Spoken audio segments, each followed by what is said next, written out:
Assalamualaikum warahmatullahi wabarakatuh. Anak-anakku di rumah, selamat datang dalam program TV 9 Rumah Ilmu.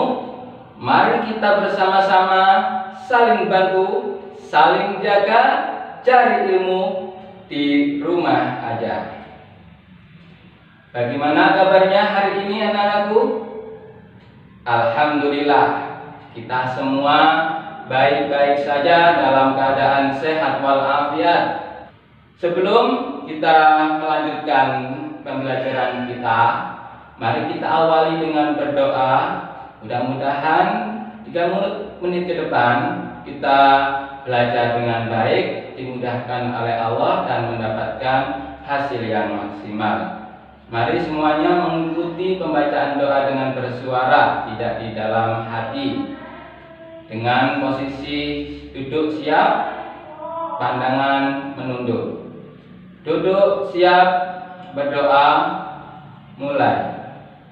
A'udzu billahi minasy syaithanir rajim. Bismillahirrahmanirrahim. Alhamdulillahi rabbil alamin. Ar-Rahmanir Rahim.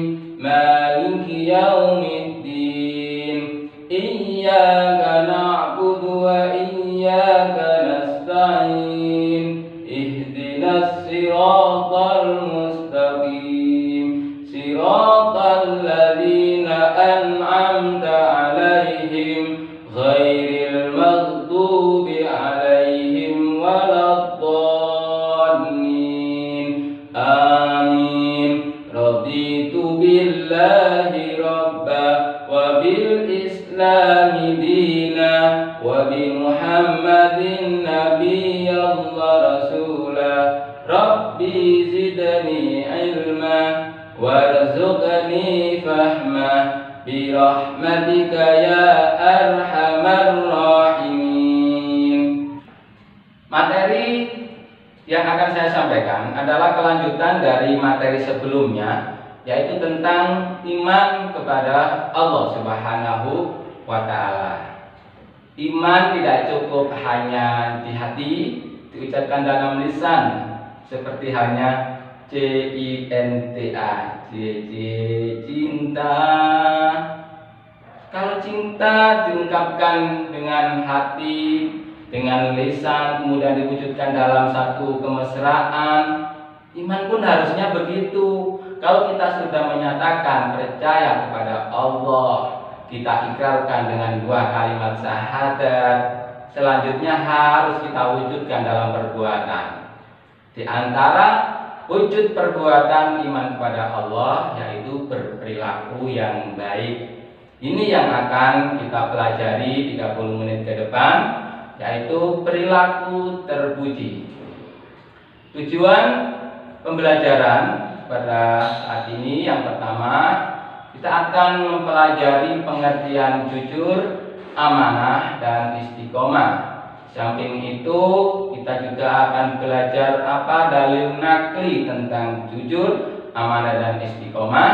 Dan yang terakhir, yang ketiga nanti, kita akan mengklasifikasikan contoh perilaku jujur, amanah, dan istiqomah.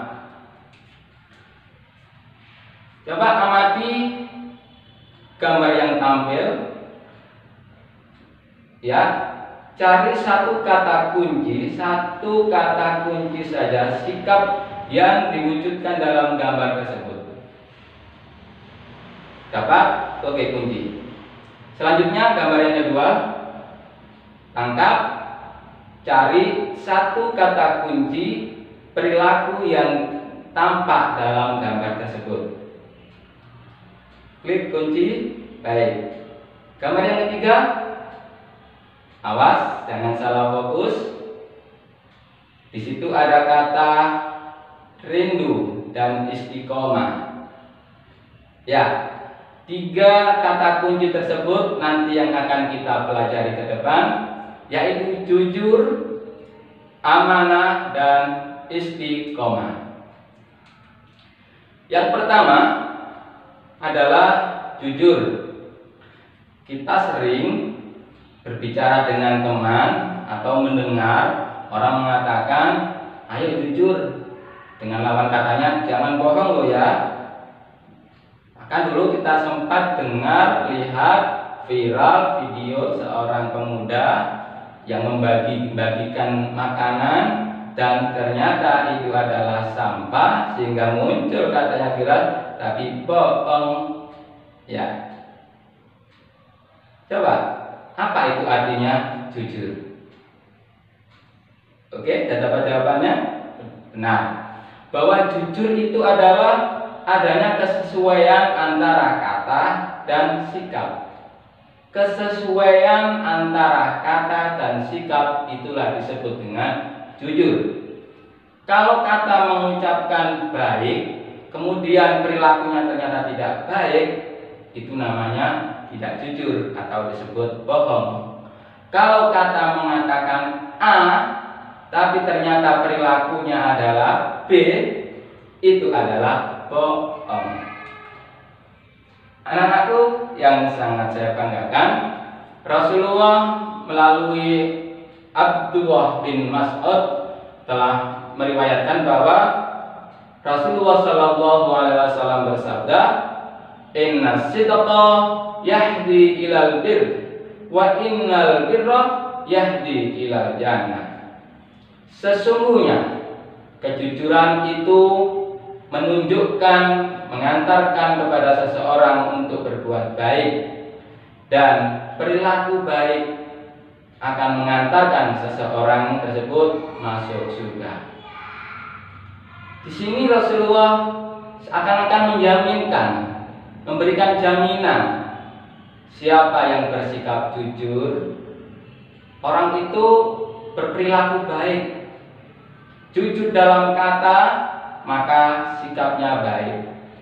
Banyak kebaikan-kebaikan yang dilakukan, mulai dari sebelum tidur, bangun tidur, bergaul dengan teman, dengan orang tua, dengan siapapun di luar, jujur dilakukan setiap saat, jujur menjadi perhiasannya, maka dia akan terjaga selalu dalam berbuat baik.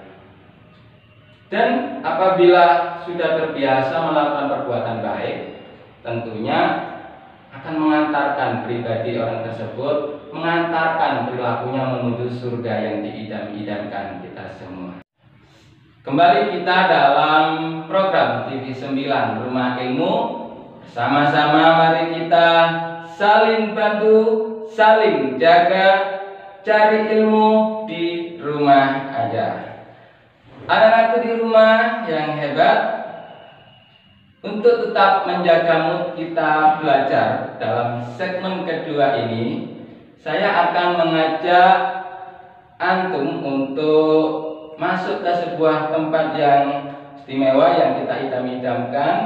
Selama ini kita tetap di rumah aja, tidak pernah ke bioskop.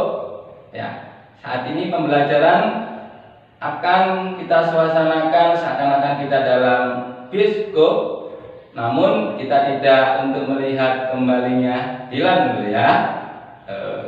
Kita akan berkisah tentang Syekh Abdul Qadir Jailani yang berkata jujur.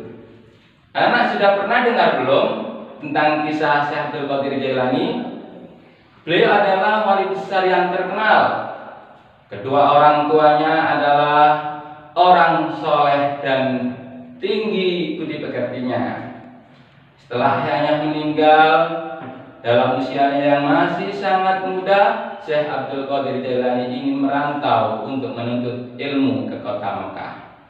Suatu hari Syekh Abdul Qadir Jailani meminta izin ibunya karena ia tahu restu ibunya membawa kebaikan dan kemudahan dalam memahami ilmu yang dicarinya. Ibunya mengizinkan dan menyiapkan uang sebanyak 40 dinar untuk bekalnya selama perjalanan. Uang tersebut diletakkan dalam lipatan bajunya. Sebelum Syekh Abdul Qadir Jailani berangkat, ibunya berpesan, "Wahai anakku, belajarlah untuk mendapatkan keridhaan Allah. dan taatilah gurumu agar engkau memperoleh keberkahan dari ilmu yang kau pelajari. Dan yang terpenting, janganlah sekali-kali kau berkata bohong walaupun itu pahit. Lalu berkatalah Syekh Abdul Qadir Jailani, berangkatlah Syekh Abdul Qadir Jailani menuju ke Mekah. Sepanjang perjalanan yang melelahkan, walaupun letih, ia tidak pernah berhenti berzikir, membaca ayat-ayat Al-Quran dan menghayati ciptaan Allah di sepanjang perjalanan yang dilihatnya, agar waktunya tidak terbuang dengan sia-sia.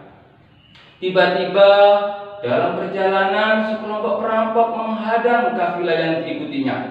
Para perampok langsung merampas barang berharga dan barang dagangan yang dibawa. Lalu sampailah giliran para perampok itu pada Syekh Abdul Qadir Jailani. Mereka mendapati anak-anak dalam rombongan tersebut. Lalu pimpinan perampok bertanya kepada Syekh Abdul Qadir Jailani, apakah barang berharga yang ada pada dirimu, wahai anak kecil? Syekh Abdul Qadir Jailani menjawab dengan tenang, padaku ada uang 40 dinar yang dijahit dalam lipatan bajuku ini. Syekh Abdul Qadir menerangkan sambil menunjukkan tempat diletakkannya uang tersebut. Kau ingin mempermainkan aku, wahai anak kecil? Tua perampok itu marah. Tidak, Tuan, saya berkata jujur, jawab Syekh Abdul Qadir Jailani. Lalu perampok itu memeriksa apakah benar yang ada di lipatan bajunya Syekh Abdul Qadir Jailani itu ada uang 40 dinar. Dan ternyata benar. Apakah engkau gila, wahai anak kecil? Kata perampok. Apa yang mendorongmu berkata benar? Dengan tenang Syekh Abdul Qadir Jailani menjawab, Allah Maha melihat, Allah Maha mengetahui. Ibuku yang berpesan agar aku selalu berkata dengan benar, jujur walaupun itu pahit. Aku sesekali tidak akan melanggar pesan ibuku ini, karena aku yakin bahwa setiap yang terjadi pasti ada maksud dari Allah. Ternyata kata-kata yang diucapkan Syekh Abdul Qadir Jailani dengan izin Allah telah membuat hati perampok itu tersentuh. Mendengar kata-kata yang diucapkan anak kecil itu, dia pun tiba-tiba tertunduk lalu menangis. Ya Allah, ampunilah kami. Sesungguhnya kami telah termasuk dalam hamba-hamba-Mu yang zalim.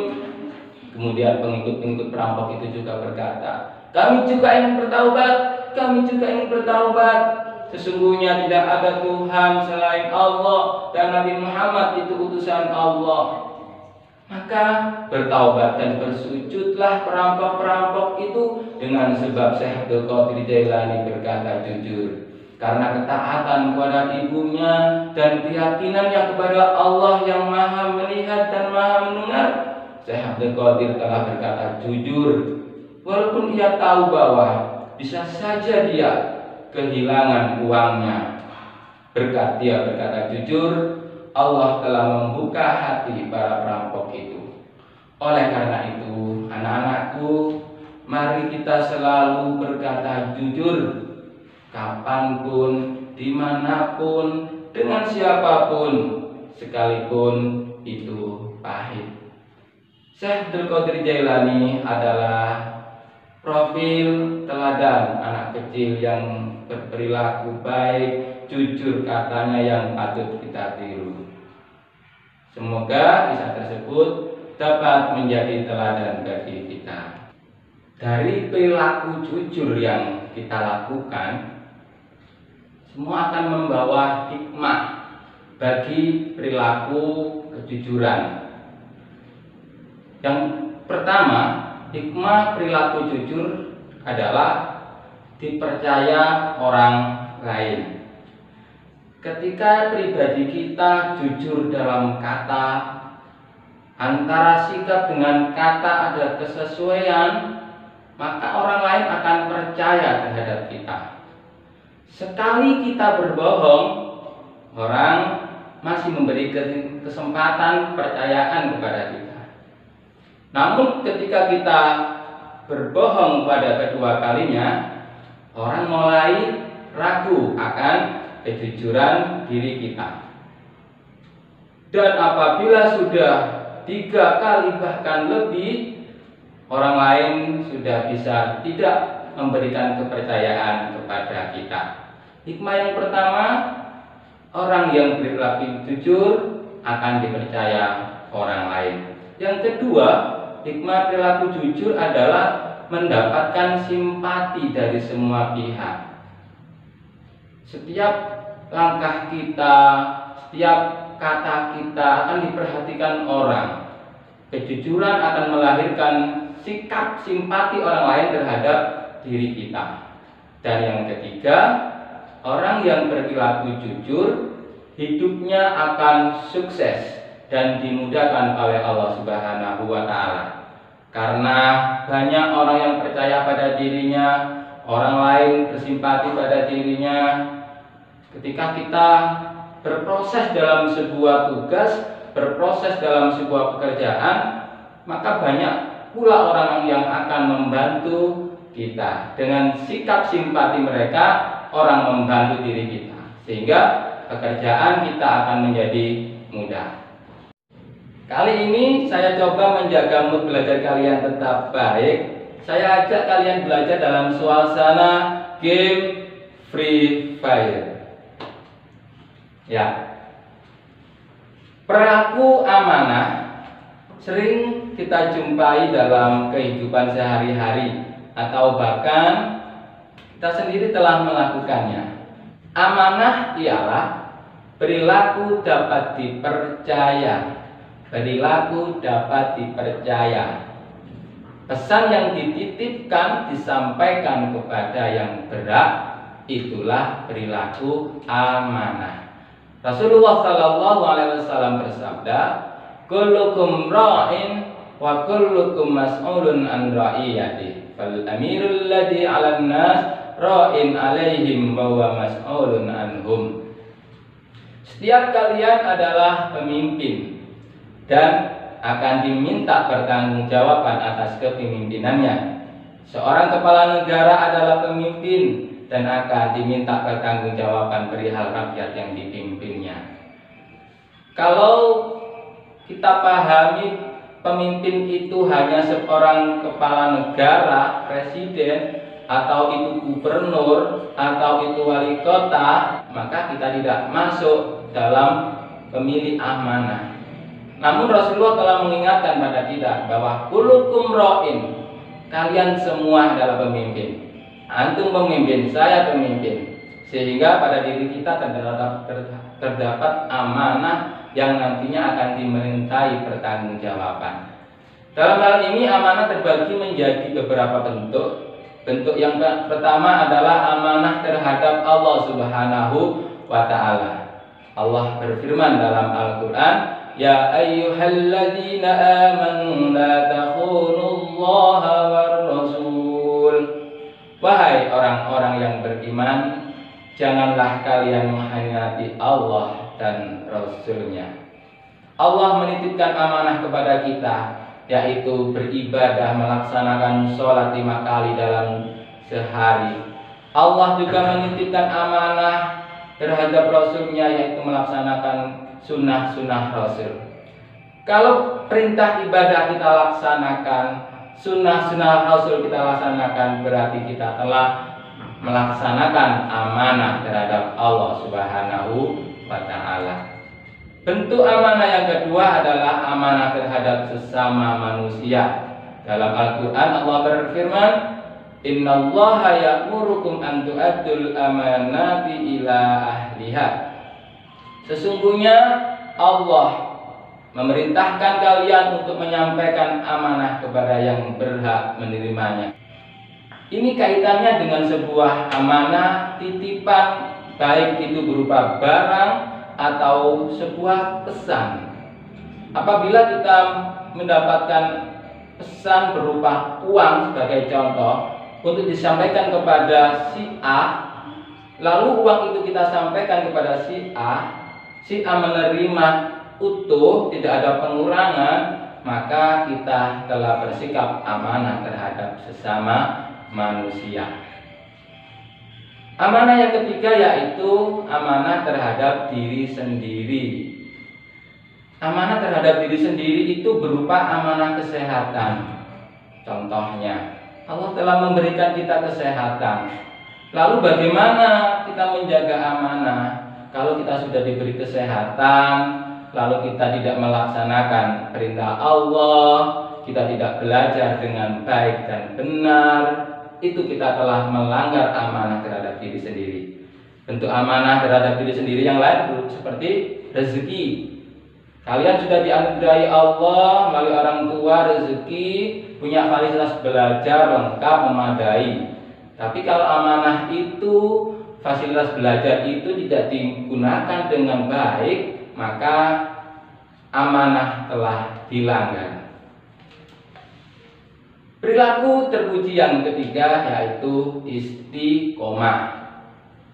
Istiqomah yaitu sikap teguh dalam melakukan kebaikan, mempertahankan keimanan dan keislaman. Seseorang yang mempunyai sifat istiqomah bagaikan batu karang yang berada di tengah-tengah lautan yang tidak bergeser sedikit pun meskipun dihantam oleh gelombang yang sangat besar.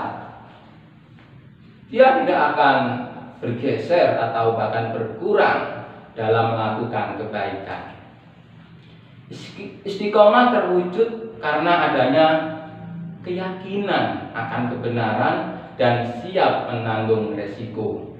Dengan yakin bahwa apa yang kita lakukan itu benar, resiko pahit, resiko akan mendapatkan hantaman itu akan kita terima, kita tanggung resiko itu. Itulah istiqomah.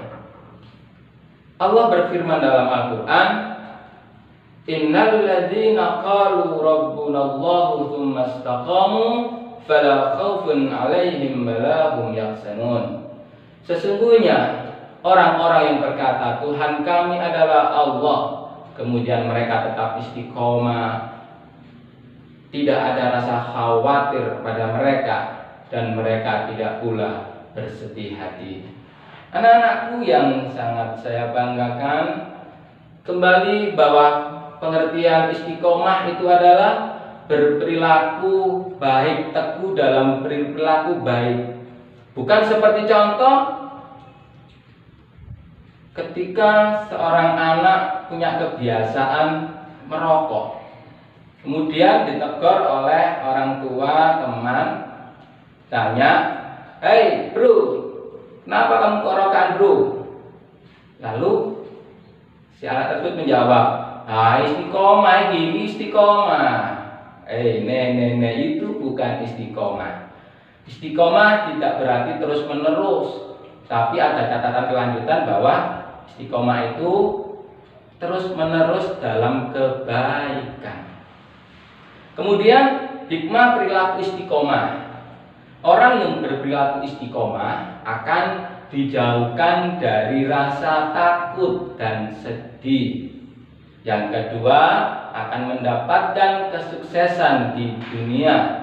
Dan yang ketiga, dilindungi oleh Allah Subhanahu wa Ta'ala. Selanjutnya, mari kita akhiri pembelajaran kita kali ini dengan berdoa.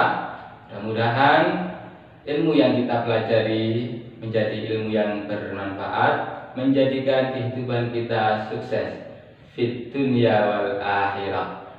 Mari doa kita baca bersama. Berdoa mulai. Subhanakallahumma wa bihamdika asyhadu an la ilaha illa anta astaghfiruka wa atubu ilaik. Akhirul kalam. Assalamualaikum warahmatullahi wabarakatuh.